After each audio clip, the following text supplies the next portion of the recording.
এটা যে রায় দিবে আমরা জানি, কাজেই এটার প্রতিক্রিয়া কি হবে সেটাও বাংলাদেশের মানুষ জানে। বাংলাদেশের মানুষ এই রায় কোনোদিন মেনে নেবে না। আমাদের মাননীয় প্রধানমন্ত্রী গণনেত্রী শেখ হাসিনা, বঙ্গবন্ধুর কন্যা, তিনি দেশটাকে কোথায় নিয়ে গিয়েছেন, মানে বদলে দিয়েছেন বাংলাদেশকে। বাংলাদেশের মানুষ মানে বঙ্গবন্ধুর স্বাধীনতা করে দিয়ে গিয়েছিলেন, তার ডাকে আমরা স্বাধীন হয়েছিলাম। বঙ্গবন্ধুর কন্যার নেতৃত্বে আমরা দেশে একটা সুন্দর দেশে পরিণত হয়েছিল। তাকে আজকে ফাঁসির কাছে ঝুলানো হচ্ছে। এর আগেও তাকে 19 বার হত্যার চেষ্টা হয়েছিল। আপনার দেখেন, পার্টি অফিসের সামনে, আওয়ামী লীগ পার্টি অফিসের সামনে বোমার পর বোমা, গ্রেনেড মেরে তাকে হত্যা করার চেষ্টা করেছিল। সেখানে অনেকেই শাহাদাত বরণ করেছিলেন। এই 19 বার চেষ্টার ব্যর্থ হয়েছে তারা। প্রধানমন্ত্রীকে হত্যা করার চেষ্টা করা করছে। এই ছাত্ররা কিন্তু এর সঙ্গে জড়িত নয়। আমি সরাসরি প্রশ্ন করছি, আমি বলবো বাহিরের, অবশ্যই পাকিস্তানের মাধ্যমে আরো অনেকেই ছিল, সেইগুলো আমরা এখনো সঠিকভাবে বলতে পারবো না কে ছিল কে না ছিল। তবে পাকিস্তানকে আমরা দেখেছি একদম মানে সামনের কাতারে এসে এই ইসের সঙ্গে যোগ দিয়েছে। এই কাণ্ডের পরে 5ই আগস্টের পরে আপনারা নিশ্চয়ই দেখেছেন, সরকার যখন উপদেষ্টা পরিষদ ফর্ম হলো, তখনই পাকিস্তান সরকার থেকে বলা হলো তাদের 71-এর প্রতিশোধ নিয়েছে। তাহলে কোথায় দাঁড়ান আজকে যদি তাকান, দেখেন বাংলাদেশের সমস্ত কিছু ডিসিশন পাকিস্তানি আর্মিরা দিচ্ছে, পাকিস্তানি গোয়েন্দা সংস্থা, আর্মিদের যে গোয়েন্দা সংস্থা আইএসআই, তারা দিচ্ছে। এবং আমরা যে সমস্ত জঙ্গিদের আমরা আটক করে রেখেছিলাম, আমরা বিভিন্ন ভাবে তাদেরকে মানে কারাগারে বন্দি করেছিলাম, তাদেরকে তারা ছাড়িয়ে নিয়েছে। তারা এসে আবার শুরু করে দিয়েছে, মানে সংগঠনগুলিকে আরো শক্তিশালী করার জন্য তারা শুরু করে দিয়েছে। ভারত, আমি তো দেখেছি, আমি একজন মুক্তিযোদ্ধা, আমি ফেস টু ফেস যুদ্ধ করেছি। ধরা বেঁচে থাকতে, আমাদের জীবন থাকতে আমরা এই সহযোগিতা বলবো না। ভারত সরকারের কাছ থেকে চাইছেন কি? আর ভারত একটা শক্তিশালী দেশ। ভারত আমাদেরকে সবসময়, যখনই বাংলাদেশ কোনো একটা বিপদে পড়েছে, ভারত পাশে এসে দাঁড়িয়েছে। আমরা চাচ্ছি ভারতও যেন যে এই ধরনের একটা ডিপ্লোম্যাটিক আওয়াজ তুলে, একটা প্রেসার তুলে, একটা লাউড ভয়েস একটা তুলে, যে যা কিছু হচ্ছে অন্যায় হচ্ছে, একটা গণতান্ত্রিক সরকারকে উৎখাত করে একটা জঙ্গি সরকার প্রতিষ্ঠিত হতে যাচ্ছে, এটা যেন না হয়। ইউনূস সাহেব নিজেই বলে আসছেন এটা মেটিকুলাস প্ল্যান ছিল, এবং দীর্ঘদিনের সেই প্ল্যান তিনি সাকসেসফুল হয়েছেন। এই সবগুলোর সঙ্গে তো একটা শক্তি ছিল। আমাদের দেশীয় যারা ছিল তারাও আজকে সামনে চলে আসছে, এবং বিদেশে যারা ছিল, পাকিস্তান, তারাও সামনে চলে আসছে। আরো যারা যারা আসছিল, এগুলি আপনারা আরো একটু অনুসন্ধান করলেই আপনারা টের পাবেন। শুধু এইটুকুই বলবো, সামনে যারা আসছে তাদের সন্দেহ আমি বলছি, যারা যারা এখনো সামনে এসে পৌঁছে নাই তাদের কথা আমি নাই বললাম। আমরা কি এখানে মানে ফিরে আশা করবো না? এটা কেমন কথা বললেন? আমাদের দেশের লোক জেগে উঠেছে, আমরা অবশ্যই আবার দেশে ফিরে যাব। এখন প্রশ্ন আসছে, আপনি একবার ওদের বলে দিয়েছিলেন ছাত্ররা, যে ছাত্রদের এখানে ইউজ করা হয়েছে।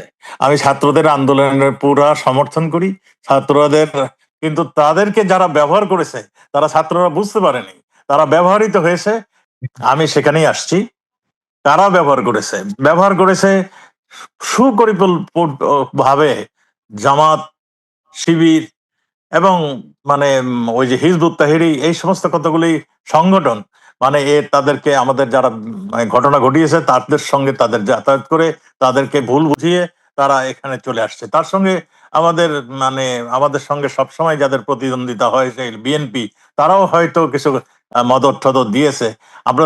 সেগুলো আসতেছি না। আমি আসতেছি যে বঙ্গবন্ধুর কন্যাকে যদি শেষ করে দিতে পারে, তা আওয়ামী লীগ শেষ হয়ে যাবে, এই ধারণাতেই তারা এখনো বিভোর আছেন। বাংলাদেশের মাটি, বাংলাদেশের জনগণ কখনো বঙ্গবন্ধুকে ছাড়া চিন্তা করে না, কখনো শেখ হাসিনাকে ছাড়া চিন্তা করে না। আমি এটাই বলতে চাচ্ছি। আপনি যেটা বলছেন লিঙ্কের কথা, আমি জঙ্গি দমনে যতগুলি জঙ্গিদের সংগঠন দেখেছি, তার প্রাথমিক অনুসন্ধানে দেখা যায় তারা কোনো না কোনো সময় জামাত কিংবা শিবিরের সদস্য ছিল। এরাই মানে পরে এই সমস্ত জঙ্গি সংগঠনের নেতৃত্ব দিয়ে যে সংগঠনগুলিকে আরো শক্তিশালী করতে চেয়েছিল।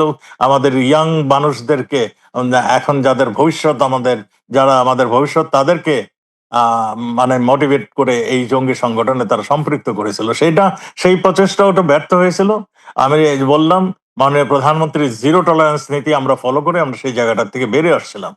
আজকে একটা সুন্দর পরিস্থিতির থেকে যখন দেশ চলছিল, তখন তারা এই যে একটা নতুন কনস্পিরেসি এখানে, আপনারা নিশ্চয়ই পরের প্রশ্নটা আমাকে জিজ্ঞাসা করবেন না যে তাহলে কি বাইরের কেউ যুক্ত ছিল কিনা। আমি বলবো বাইরের অবশ্যই পাকিস্তানের মাধ্যমে আরো অনেকেই ছিল, সেইগুলো আমরা এখনো সঠিকভাবে বলতে পারবো না কে ছিল কে না ছিল। তবে পাকিস্তানকে আমরা দেখেছি একদম মানে সামনের কাতারে এসে এই ইসের সঙ্গে যোগ দিয়েছে। এই কাণ্ডর পরে 5ই আগস্টের পরে আপনারা নিশ্চয়ই দেখেছেন, সরকার যখন উপদেষ্টা পরিষদ ফর্ম হলো, তখনই পাকিস্তান সরকার থেকে বলা হলো তাদের 71-এর প্রতিশোধ নিয়েছে। তাহলে কোথায় দাঁড়ান?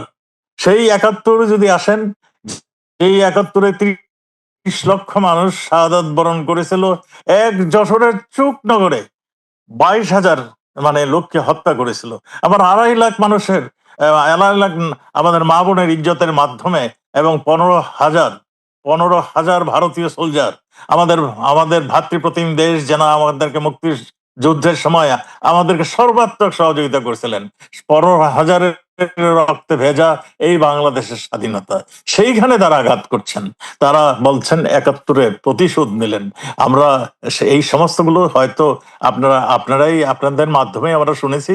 আপনারা এখন জিনিসটা একদম পরিষ্কার হয়ে আসছে যে কারা কেন এইগুলি ঘটনাগুলি ঘটাচ্ছে। আজকে আজকে যদি তাকান, দেখেন বাংলাদেশের সমস্ত কিছু ডিসিশন পাকিস্তানি আর্মিরা দিচ্ছে, পাকিস্তানি গোয়েন্দা সংস্থা, আর্মিদের যে গোয়েন্দা সংস্থা আইএসআই তারা দিচ্ছে, এবং আমরা যে সমস্ত জঙ্গিদের আমরা আটক করে রেখেছিলাম, আমরা বিভিন্ন ভাবে তাদেরকে মানে কারাগারে বন্দি করেছিলাম, তাদেরকে তারা ছাড়িয়ে নিয়েছে। তারা এসে আবার শুরু করে দিয়েছে, মানে সংগঠনগুলিকে আরো শক্তিশালী করার জন্য তারা শুরু করে দিয়েছে। তো এগুলি সবই হচ্ছে। তো সেই জন্যই এটা পরিষ্কার যে কেন এই সাজানো নাটক, কেন এই সাজানো আদালত, কেন আমাদের নেতাকর্মীদের মানে প্রায় 30,000 নেতাকর্মী আমাদের যে জেলখানায়, আমাদের আওয়ামী লীগ আমাদের সংসদ সদস্য মন্ত্রী 100-র অধিক 125 জনের আমাদের কারাগারে রয়েছেন। আর আমাদের প্রাণের ভয়ে আমাদের নেতা কর্মীরা সব দেশ ছাড়া হয়েছেন, বাড়ি ছাড়া হয়েছেন। সেই জন্যই তারা একটা প্রশাসনের নির্বাচনের জন্য তারা একটা ফন্দি ফিরছে আওয়ামী লীগকে বাদ দিয়ে। আওয়ামী লীগের ইভেন আওয়ামী লীগের নেতা না, আওয়ামী লীগের যারা ভোট দেয়, আওয়ামী লীগের সাধারণ কর্মী, আমাদের মানে আমি যদি আরেকটু খোলাসা করে বলি, দেখেন আমাদের হিন্দু সমাজের ভাইরা যারা নাকি সবসময় আওয়ামী লীগের সঙ্গে থাকে, তাদের বাড়িঘর পর্যন্ত পুড়িয়ে দিচ্ছে, তাদেরকে পর্যন্ত দেশ ছাড়া করছে। চিন্ময় প্রভু দেখেন এখনো জেলখানা সে আটক রয়েছে। এই সমস্ত কিছুই যদি আপনি খেয়াল করেন, তাহলে একটাই উত্তর আসে, একটাই জিনিস সামনে এসে যায়, তাহলে 71-এ যাদের বিরুদ্ধে আমরা যুদ্ধ করেছিলাম তারাই এই সমস্ত কিছু করছে। আমরা এগুলা জানি না এমন না, আমরা জানি, কিন্তু জামাত ইসলামী তার অবস্থান জানায় না, এগুলার প্রতিবাদও করি যখন যেটা আমরা উপযুক্ত। কিন্তু জামাত ইসলামী কি আমরা এগুলা কখনো সমর্থন করি নাই, কখনো সমর্থন করব না। সমর্থন না করলেও আপনারা প্রতিবাদ কি করেছেন?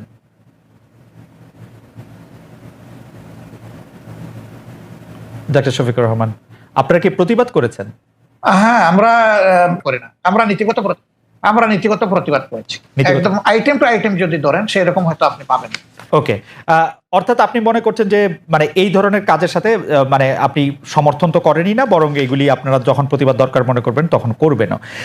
আমি আবার একটু গঠনতন্ত্রে ফিরে আসি। আপনাদের দলীয় গঠনতন্ত্র অনুযায়ী নিয়মতান্ত্রিক ও গণতান্ত্রিক অবস্থায় সরকার পরিবর্তনে আপনারা বিশ্বাসী। সমাজের সর্বস্তরে আল্লাহ ভীরু চরিত্রবান শতযোগ্য লোকের নেতৃত্ব কায়েমের চেষ্টা করার কথাও বলা আছে সেখানে। কিন্তু আমাদের প্রশ্ন, আপনারা বিভিন্ন সময়ে যেসব দলের সঙ্গে রাজনৈতিক জোট করেছেন, এক পথে হেঁটেছেন, এক ভাষায় কথা বলেছেন, আওয়ামী লীগ, বিএনপি, আবার অনেক আপনারা জানেন আপনারা জোটের মধ্যে ছিলেন, তাদের মধ্যে কি আপনারা এসব বিষয়ে দেখেছেন নাকি আপনাদের রাজনীতিতেও আসলে মানে আমরা নাকি আপনাদের রাজনীতিতেও সেটা তাদের মধ্যে দেখেছেন কিনা, নাকি আপনাদের রাজনীতিতেও শেষ কথা বলে কিছু নাই, ক্ষমতা রাজনীতি আপনাদের লক্ষ্য? আমরা বিষয়টা আমরা ওইভাবে নেইনি। আমরা নিয়েছি যখনই দেশে কোনো ধরনের ফ্যাসিজম অথবা মানে মানুষের উপর চাপে দেওয়া কোনো শাসন যখন এসেছে, কোনো অন্যায় কার্যকলাপ যখন সরকারের পক্ষ থেকে চালানো হয়েছে, তখন আমরা তার প্রতিবাদ করেছি। এবং প্রতিবাদ করতে গিয়ে একই সুরে যারা প্রতিবাদ করেছেন, সঙ্গত কারণে তাদের সাথে আমাদের মিশে গেছে বিষয়টা। এবং আমরা একটা জোটও করেছিলাম, 4 দলীয় জোট, যেটা পরবর্তী পর্যায়ে 20 দলীয় জোটে ক্রমান্বয়ে সময়ের ব্যবধানে রূপান্তরিত হয়েছিল। যদিও এখন আমাদের সেই রকম কোনো রাজনৈতিক জোটে আমরা নেই, বা অনেকেই নাই। যদিও ছোটখাটো 2-1টা জোট আছে, এটা অন্য ব্যাপার, কিন্তু 20 দলীয় জোট নাই, 4 দলীয় জোট নাই। তো জোটে আমরা গিয়েছি, এটা আমাদের রাজনৈতিক কৌশলগত ব্যাপার ছিল, কিন্তু আদর্শিক কোনো ঐক্য এটা ছিল না। যার যার এক একটা আদর্শ আছে, সে তার কর্মীদেরকে কিভাবে কোন মন মানসে কিন্তু গড়ে তুলবে, কিন্তু ডক্টর এটা রহমান, প্রত্যেকটা কিন্তু দলের ডক্টর রহমান, নিজস্ব এটা ব্যাপার। শুনতে যত ভালো, এটাকে আসলে অতটা বাস্তব। আপনি বলছেন আদর্শিক কোনো মতবাদ নাই, অথচ আমরা দেখছি আমিরে জামায়াতকে তৎকালীন আপনারা বিএনপির প্রধানমন্ত্রীর সাথে ক্যাবিনেটে বসছেন, সেক্রেটারি জেনারেল ক্যাবিনেটে বসছেন। তো যদি মতের মিল না থাকে, যদি আদর্শের মিল না থাকে, আপনারা ক্যাবিনেটে বসে একই সাথে দেশ শাসন করলেন 5 বছর, সেটি কিভাবে সম্ভব হলো? সেটা ছিল রাজনৈতিক অ্যারেঞ্জমেন্ট, এটা আদর্শিক অ্যারেঞ্জমেন্ট না। আমরা রাজনীতি আমাদের আদর্শ জায়গা থেকে থেকে বাইরে, যে ডক্টর দুইজন রহমান, মন্ত্রীর কথা আপনি রাজনীতিকে আদর্শ বলছেন, থেকে তারা বাইরে, 3টা মন্ত্রণালয় তারা সাফ করেছে। রাজনীতিকে আদর্শের আমাদের বাইরে। যে স্লোগান, হ্যাঁ না, আমাদের যে স্লোগান, সেই স্লোগানটা হচ্ছে যে মানুষকে সুশাসন দিতে হলে অবশ্যই সৎলোক লাগবে। তো তাদের এই জায়গাটায় দেখেন আপনি, যে তারা আলহামদুলিল্লাহ 5 বছর সার্ভ করেছেন কান্ট্রিকে, 3টা মন্ত্রণালয় পর্যায়ক্রমে, কিন্তু তাদের ব্যাপারে কেউ কেউ বিভিন্ন অভিযোগ এনেছেন। অভিযোগ সত্য মিথ্যার এইদিকে আমি যাচ্ছি না, কিন্তু তাদের ইন্টিগ্রিটির ব্যাপারে, অনেস্টির ব্যাপারে এবং তাদের ইফিসিয়েন্সির ব্যাপারে কেউ কিন্তু কোনো প্রশ্ন তুলেনি। কারণ তারা এই আদর্শে লালন করে, এই আদর্শে গড়ে উঠেছে। যে স্লোগান তারা দিতেন, তারা সেই স্লোগানের ছিলেন বাস্তব নমুনা। অন্যদেরকে তো ঘর আমরা ঠিক করে দিতে পারবো না, অন্যরা তাদের মতো করে তাদের যেভাবে পছন্দ করেছে সেভাবে চলে। আজকে যদি এখন আপনি বলতে পারেন আজকে আওয়ামী লীগের সাথে আপনার আদর্শিক জোট না হলে আওয়ামী লীগের সাথে আপনার রাজনৈতিক জোট হতে পারে। আওয়ামী লীগের সাথে হবে কিনা এটা বলা কঠিন, কারণ যে আওয়ামী লীগ তার নিজের দেশের মানুষকে জনগণের কেনা অস্ত্র দিয়ে গুলি চালাইতে পারে এবং গণহত্যা করতে পারে, তাদের তো রাজনীতি করা তো বহু চিন্তা ভাবনার। তো পাকিস্তান আমলে তো পাকিস্তান আমলে 1971 সালে তো আমাদের পয়সা দিয়ে কেনা অস্ত্র দিয়ে বাঙালিদের মারা হলো, কিন্তু জামাত ইসলামী তো তার বিরোধিতা করে নাই। হ্যাঁ, তার বিরোধিতা করে নাই, করেছে, সেই প্রশ্নে আমি আজকে যাব না। দুইটা কারণে যাব না। আমি একজন মানুষ, ফরওয়ার্ড লুকিং মানুষ। আচ্ছা, আমি ওই যে পিছনের দিকে মানে বেশি দৌড়াদৌড়ি ছুটাছুটি করাকে একটা জাতির জন্য কোনো ইতিবাচক বিষয় মনে করি না। রাইট। 2 নম্বর হলো, এই ধরনের বিষয়ের যত বেশি চর্চা হবে, জাতি তত বেশি বিভক্ত হবে। একটা বিভক্ত জাতি কখনো দুনিয়া সম্মানের আসনে বসতে পারে না।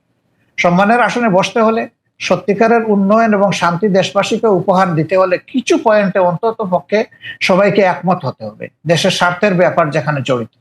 তা আমি ওই বিষয়ে যাচ্ছি না। দ্বিতীয়, আমি আরেক কারণে যাব না, যে তখন আমি এনাফ ম্যাচিউর না, বয়সের দিক থেকে আমি বুদ্ধ না, রাজনীতিকে অ্যানালাইসিস করার শক্তি আমার ছিল না। কিন্তু আমি এই আঙ্গিনার কেউ ছিলাম না। শফিকুর রহমান, মানে ওই আমলে মানে আসতেছি, কথাটা আমাকে শেষ করতে দেন। কিন্তু এটা তো ঠিক যে লাখ লাখ মানুষ মারা গেছে, কয় লাখ মারা গেছে, এই বিতর্কেও আমি যাব না। আমি ওই বিতর্কও পছন্দ করি না। একটা মানুষও যদি নিরীহ মানুষ অন্যায়ভাবে মারা যায়, সেটাও তো অন্যায়, সেটাও তো অপরাধ। সুতরাং এই কাজ যারা করেছে, অবশ্যই এটা নিন্দনীয়, ব্যাপারে কোনো সন্দেহ নেই।